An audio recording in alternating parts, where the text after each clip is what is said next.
భారతీయులకు మరోసారి షాక్ ఇచ్చారు అమెరికా అధ్యక్షుడు ట్రంప్. గూగుల్, మైక్రోసాఫ్ట్ వంటి భారీ టెక్ కంపెనీలు భారత్ అంతేకాదు ఉద్యోగుల కోసం అమెరికన్లపై దృష్టి పెట్టాలన్నారు.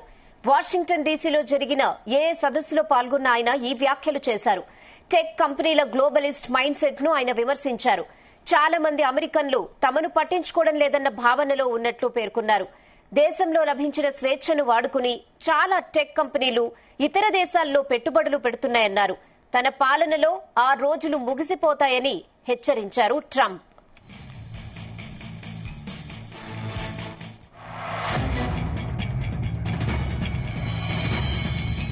ఇదే విషయంపై మరిన్ని updates chief news coordinator Radhakrishna అందిస్తారు. రాధాకృష్ణ,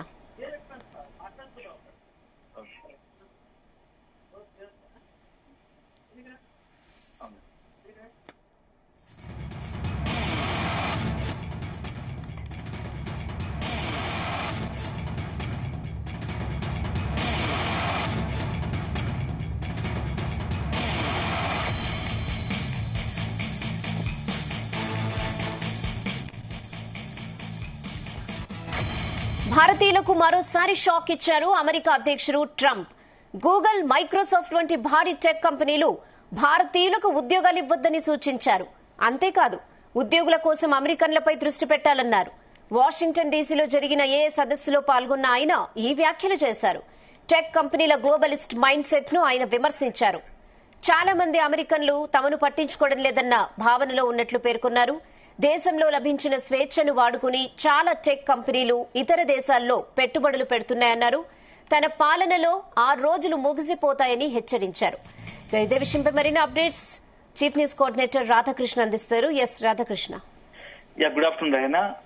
అమెరికా అధ్యక్షుడు డొనాల్డ్ ట్రంప్ మరొకసారి భారత్ పైన తన యొక్క వైఖరిని లేకుంటే ఒక అహంకారపు ధోరణితో మరొకసారి వ్యాఖ్యలు చేస్తారని చెప్పుకోవచ్చు. ఎందుకంటే ఇటీవల కాలంలో ట్రంప్ తీసుకుంటున్నటువంటి ప్రతి నిర్ణయం కూడా ప్రపంచ దేశాల్లో అన్ని దేశాల కన్నా ఎక్కువ ఇండియాను, భారత్ ను టార్గెట్ చేసుకున్నట్టుగా కనపడతా ఉంది ప్రతి మనుషుల్లో.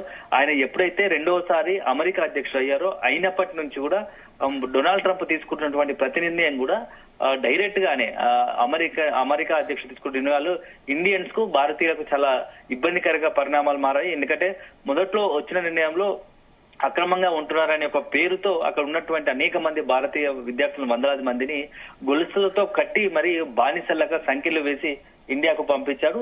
సో అట్లాంటి నిర్ణయాలు ప్రతి సందర్భం వచ్చినప్పుడల్లా ఇండియా పైన తన యొక్క కక్షపూర్త ధోరణి లేకుంటే తనకు వ్యతిరేక ధోరణి ప్రదర్శిస్తున్నారని చెప్పవచ్చు.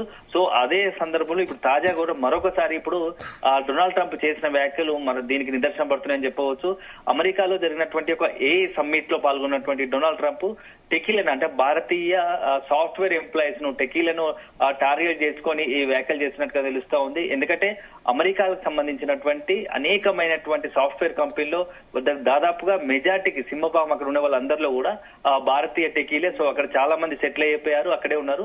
అలాంటి వారికి ఇప్పుడు సాఫ్ట్వేర్ కంపెనీకి, అమెరికా బేస్డ్ సాఫ్ట్వేర్ కంపెనీస్ కి, అమెరికాలో ఉన్నటువంటి సాఫ్ట్వేర్ కంపెనీలకు డొనాల్డ్ ట్రంప్ మరొకసారి వార్నింగ్ ఇచ్చారు. మీ కంపెనీలో పనిచేసేవారు భారతీయులను నియమించుకోవద్దు, అనవసరంగా అక్కడ ఉన్నటువంటి సాఫ్ట్వేర్ ఎంప్లాయీస్ ను భారతీయులను కాకుండా అమెరికలను చేసుకోండి. మన ఫస్ట్ ప్రియారిటీ అమెరికానే, మీకు అమెరికా ఫస్ట్ ప్రియారిటీ అనేది పోయింది. పూర్తి స్థాయిలో గ్లోబల్ స్థాయిలో మీ గ్లోబలిస్ట్ మైండ్ సెట్ తో ఆలోచిస్తున్నారు. ఇక నుంచి అది చెల్లదు. ఇక మీ గ్లోబలిస్ట్ మైండ్ సెట్ అనేది కాలం చెల్లిందే. నా పాలనలో అలాంటి కుదరదు. మీరు ఇక్కడ ఉన్నటువంటి మీ కంపెనీలో ఉద్యోగాలు కల్పించాలంటే ఫస్ట్ అమెరికాకు సంబంధించినటువంటి స్థానిక ప్రజలకు ఉద్యోగాలు కల్పించిన తర్వాతే మిగతా ఆలోచించుకోండి.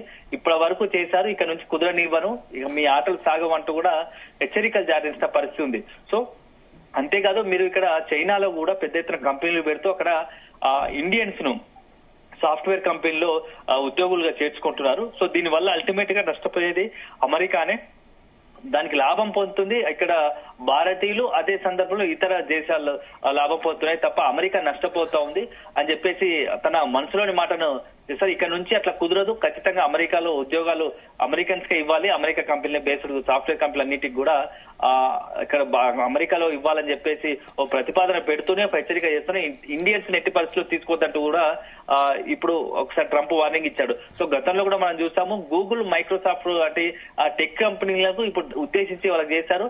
సో మీరు ఇది కనుక కంటిన్యూ చేస్తే మీ విషయంలో కూడా మా వైఖరి మారుతుంది. సో నేను ఇక్కడ ఉన్నంత అధ్యక్షుడున్నంత వరకు ఇక మీ ఆటలు సాగవంటూ కూడా గూగుల్, మైక్రోసాఫ్ట్ లాంటి టాప్ మోస్ట్ సాఫ్ట్వేర్ కంపెనీస్ కు ట్రంప్ హెచ్చరిక చేశాడు. సో ఇది కొద్ది రోజుల క్రితం కూడా ఇండియాలో యాపిల్ సంస్థ కూడా ఇట్లాంటి హెచ్చరికలు చేసిన పరిస్థితులు ఉన్నాయి. ఎందుకంటే డొనాల్డ్ ట్రంప్ గతంలో కూడా యాపిల్ కంపెనీకి సంబంధించి ఇక్కడ భారత్ లో పెద్ద ఎత్తున పెట్టుబడులు కంపెనీలు తయారీ కంపెనీ పెట్టాలనుకున్నప్పుడు కూడా ఇదే స్థాయిలో మీరు అమెరికాను వదిలిపెట్టి ఇండియాలో పెట్టడం వల్ల ఇండియాకు లాభం జరుగుతుంది తప్ప అమెరికాకు వచ్చే లాభం ఏంటి అని చెప్పేసి కూడా బెదిరించిన సందర్భాలు ఉన్నాయి. మీరు ఒక భారత్ లోనే మీ యొక్క పెట్టుబడులు పెట్టాలనుకుంటే, మీ యాపిల్ కంపెనీస్ అక్కడి నుంచి ఉత్పత్తులు తయారు చేయాలనుకుంటే అమెరికాలో భారీగా మీరు ట్యాక్సులు, సుంకాలు ఎదుర్కోవాల్సి వస్తుందని చెప్పేసి కూడా హెచ్చరించాడు. సో ఇటీవల కాలంలో డొనాల్డ్ ట్రంప్ ప్రతి సందర్భం వచ్చినప్పుడల్లా అంటే అది అక్కడ అమెరికన్స్ తో పాటుగా ఇండియా వాళ్ళ ప్రతి దేశాలను కూడా ట్యాక్సుల పేరుతో బెదిరింపు పాల్పడుతున్నాడని చెప్పవచ్చు.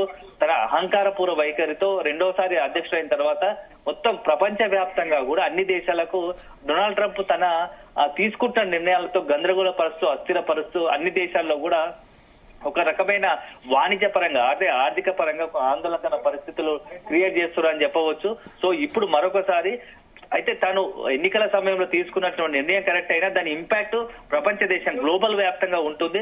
ఎందుకంటే ఫస్ట్ అమెరికా అనే నినాదము మొన్నటి వరకు లేకుండా ఇప్పుడు ఫస్ట్ తీసుకున్న తర్వాత ఫస్ట్ అమెరికా నినాదం కరెక్టే కావచ్చు, కానీ దాని వల్ల ఇంపాక్ట్ ఇప్పటికిప్పుడు అంటే ఒకేసారి నిర్ణయం తీసుకుంటే అమెరికాతో పాటు ప్రపంచ దేశాలు కూడా నష్టపోతాయి. సో విధి నెమ్మదిగా సిచ్యువేషన్ బట్టి ఒక్కొక్క ప్రాధాన్యాంశంలో భాగంగా నెమ్మదిగా అమలు చేస్తే బాగుంటుందని చెప్పేసి చాలా మంది అక్కడ సాఫ్ట్వేర్ కంపెనీకి సంబంధించి యాజమాన్యాలు కావచ్చు, ఇతర ఇండస్ట్రియలిస్టులు కూడా చెప్తూ ఉన్నప్పటికీ డొనాల్డ్ ట్రంప్ మాత్రం తన మూర్ఖపు వైఖరితో బెదిరిస్తున్నాడు. సో కేవలం అమెరికాను డొనాల్డ్ ట్రంప్ తీరును అమెరికాకు సంబంధించినటువంటి పారిశ్రామికవేత్తలు, ఇతర మొత్తం సాఫ్ట్వేర్ కంపెనీకి సంబంధించి సీఈఓలు అందరూ కూడా వ్యతిరేకిస్తున్నారు. సో మొన్నటి ఎన్నికల్లో అమెరికా అధ్యక్షుడు కావడానికి దోహదపడ్డ సహకరించినటువంటి ఎలాన్ మస్క్ కూడా ఇప్పుడు ట్రంప్ వైఖరితో తీవ్రంగా విభేదిస్తున్నాడు. సో ప్రత్యేకంగా ఒక పార్టీ పెట్టుకోవాల్సిన పరిస్థితి వచ్చింది, పెట్టుకున్నాడు. సో ఇట్లా ఉంటే ఇక మిగతా దేశాలకు కూడా ఈ అమెరికాకు సంబంధించి అధ్యక్షుడు డొనాల్డ్ ట్రంప్ తీసుకున్న నిర్ణయాలు కూడా సుంకాల పేరుతో ఒక రకంగా బెదిరింపు ధోరణులకు, అంటే నేను చెప్పినట్టు వింటే కనుక నీకు మీ పైన, మీ దేశం పైన సుంకాలు ఉండవు, లేదంటే మీ పైన భారీ సుంకాలు విధిస్తామని చెప్పేసి హెచ్చరికలు కావచ్చు, ఒక రకమైనటువంటి భయానకంగా ఒక ఒత్తిళ్లు తీసుకొచ్చి ఒత్తిడిగా అంటే ఇతర దేశాలపై ఒత్తిడికి గురి చేస్తూ బలవంతంగా నిర్ణయాలు మార్చుకునేలాగా చేస్తున్నట్టుగా తెలుస్తోంది. సో ట్రంప్ వైఖరి ప్రపంచ దేశాలు కూడా అన్ని కూడా నిశ్చితంగా గమనిస్తున్నాయి, అతని తీరును తప్పుపడుతున్నారు. సో నెక్స్ట్ ఇదే కనుక కంటిన్యూ అయితే అమెరికా విషయంలో అన్ని దేశాలు కూడా సమూలంగా అన్ని దేశాలు కలిపి ఒక నిర్ణయం తీసుకోవాల్సి ఉంటుంది. ఎందుకంటే రీసెంట్ గా కూడా బ్రిక్స్ దేశాల పట్ల కూడా చాలా చులకన భావంతో కూడా మాట్లాడిన సందర్భాలు ఉన్నాయి. ఎందుకంటే బ్రిక్స్ దేశాల పట్ల కూడా బ్రిక్స్ దేశాలు చాలా తమ పరిధిని దాటి ప్రవర్తిస్తున్నాయి. డాలర్ విషయంలో కనుక డాలర్ ను కనుక తగ్గించే ప్రయత్నం చేస్తే ఖచ్చితంగా వాటి సంగతి తేల్స్తామంటూ కూడా ఒక వార్నింగ్ ఇచ్చాడు. అంటే డొనాల్డ్ ట్రంప్ మొత్తంగా కూడా ప్రపంచ దేశాలను తన గుప్పిట్లో పెట్టుకొని తను చెప్పినట్టే నడవాలని ఒక వైఖరితో అహంకార ధోరణితో ఉన్నాడు. సో ఇది సరికాదని ఒక భావన వెలువడుతుంది. సో మొత్తానికైతే ప్రస్తుతం ఒకవేళ ట్రంప్ ప్రస్తుతం ఇప్పుడు ఏదైతే ఈ రోజు సమ్మిట్ లో చేసిన వ్యాఖ్యలను అది కనుక ట్రంప్ కొనసాగిస్తే మాత్రం వేలాది మంది భారతీయులకు కొంత ఈ సాఫ్ట్వేర్ ఎంప్లాయీస్ కు చాలా దెబ్బ పడే అవకాశం ఉంటుంది, నష్టం జరిగే అవకాశం ఉంటుంది. దీని విషయంలో మరి కేంద్ర ప్రభుత్వం కూడా ఏ విధంగా రియాక్ట్ అవుతుంది ఒకవేళ, ఎందుకంటే ఇప్పటికే కొన్ని నిర్ణయాలతో అక్కడ ఉన్నట్టు భారతీయులు రోజు రోజుకు ట్రంప్ వైఖరి వల్ల ఇబ్బందికర పరిస్థితి ఎదుర్కొంటున్నారు. కాబట్టి ఇప్పుడు కనుక నిజంగానే గూగుల్, మైక్రోసాఫ్ట్ లాంటి అనేక కంపెనీలు కూడా సాఫ్ట్వేర్ భారీ టెక్ కంపెనీలు ట్రంప్ చెప్పినట్టు కనుక ఫాలో అయితే మాత్రం చాలా మంది అమెరికాలో స్థిరపడదామనుకుంటారు, లేకుంటే అమెరికాకు ఉద్యోగం కోసం వెళ్దామనుకున్నటువంటి భారతీయుల పరిస్థితి అగమ్య గోచరంగా మారడం ఖాయమని తెలుస్తోంది.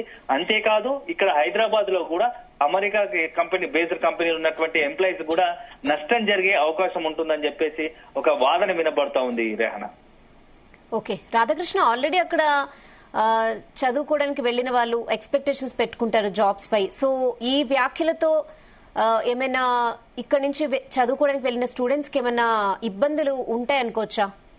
ఖచ్చితంగా రేహనా, ఇప్పుడు ట్రంప్ మొదటి నుంచి చెప్తున్నది ఏంటంటే ఫస్ట్ అమెరికా అని చెప్తా ఉన్నాడు. సో దాంట్లో భాగంగానే ఉద్యోగ కల్పనలో మరి బయట ఇతర దేశాలకు, ఎందుకంటే అమెరికాలో ఎక్కువగా అంటే భారత్ లేదంటే చైనాకు సంబంధించిన దేశాలు ఉంటారు కాబట్టి వీళ్ళ వల్లనే అక్కడ అమెరికన్లకు ఉపాధి అవకాశాల్లో న్యాయం చేయలేకపోతున్న అవకాశం దొరకడం లేదు అని చెప్పేసి ఇతర దేశాలు కల్పించే అవకాశం ఉంటుంది. అట్లా చూసుకుంటే మాత్రం ఉద్యోగ కోసం, ఉపాధి అవకాశాల కోసం, లేకపోతే విద్యా అవకాశాలు ఇన్ని రోజులు అమెరికా వెళ్లే వాళ్ళంతా కూడా ఇప్పుడు చాలా కొంత ఇబ్బందికర పరిస్థితి ఎదుర్కోవాల్సి వస్తుంది. ఎందుకంటే విరివిగా అవకాశాలు ఉన్నాయి అమెరికాలో. కంపెనీలు అక్కడ ఉన్నటువంటి అనేక సాఫ్ట్వేర్ కంపెనీలు కావచ్చు, ఇతరత్ర అన్ని కంపెనీలకు సంబంధించి అక్కడ విరివిగా అవకాశాలు ఉండడంతో వేలాది మంది నిత్యం ప్రతి సంవత్సరం కూడా ఎంతో మంది యువత కావచ్చు, అదేవిధంగా ఉద్యోగ అవకాశాల కోసం అక్కడికి వెళ్తా ఉంటారు.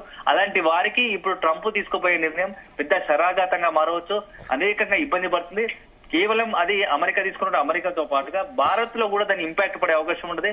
ఎందుకంటే యువత ఇవాళ రేపు ఇండియాలో కాకుండా ఎక్కడైనా ఉద్యోగం కోసం వెళ్తా ఉంటారు. సో అలాంటి ఫస్ట్ అందరికీ మొదటగా ప్రియారిటీ బేస్ లో ఉండేది అమెరికా. సో అమెరికాలో ఇట్లాంటి కఠినతర నిర్ణయాలు అమల్లోకి వస్తే మాత్రం అది అల్టిమేట్ గా ఇండియాపై ఎక్కువ ప్రభావం చూపే అవకాశం ఉంటుంది. సో ఇండియా యువత పైన కూడా, సాఫ్ట్వేర్ కంపెనీస్, సాఫ్ట్వేర్ ఎంప్లాయీస్ పైన కూడా కొంత దాని ప్రభావం చూపే అవకాశం కనబడతా ఉంది. రేహనా.